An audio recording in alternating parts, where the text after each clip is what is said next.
చూస్తున్నాం BRS party విప్లను నియమించారు ఆ పార్టీ అధినేత కేసీఆర్. శాసన మండలిలో విప్ గా సత్యవతి రాథోడ్, శాసనసభలో విప్ గా వివేకానంద గౌడ్ ను నియమించారు.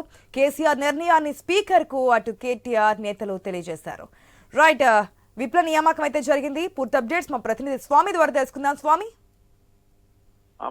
బీఆర్ఎస్ పార్టీ శాసనసభలో శాసన మండలిలో ఫ్లోర్ కోఆర్డినేషన్ కోసం విప్లనైతే నియమించింది. బీఆర్ఎస్ పార్టీ తరఫున శాసనసభలో కేపీ వివేకానంద గౌడ్, శాసన మండలిలో సత్యవతి రాథోడ్ విప్లుగా వ్యవహరిస్తారని చెప్పేసి బీఆర్ఎస్ పార్టీ వర్కింగ్ ప్రెసిడెంట్ మరియు ఇతర పార్టీ సీనియర్ నేతలంతా కూడా స్పీకర్ ను కలిసి ఆ పార్టీ అధినేత మాజీ సీఎం కేసీఆర్ నిర్ణయాన్ని తీసుకున్నటువంటి కాపీని తీసుకెళ్లి వారికి అందజేశారు. ఇప్పటికే శాసనసభలో ప్రధాన ప్రతిపక్ష నేతగా కేసీఆర్ కొనసాగుతున్నారు. మరోవైపు శాసన మండలిలో పనుస్తున్న చారికి అవకాశం కల్పించారు. మొత్తానికి పార్టీకి సంబంధించి ఒకవైపు శాసనసభ సమావేశాలు కావచ్చు, ఇతర కీలక విషయాల్లో పార్టీ తరఫున విప్పులుగా ఇటు శాసనసభలో కేపీ వివేకానంద గౌడ్, శాసన మండలిలో సత్యవతి రాథోడ్ వివరిస్తారు.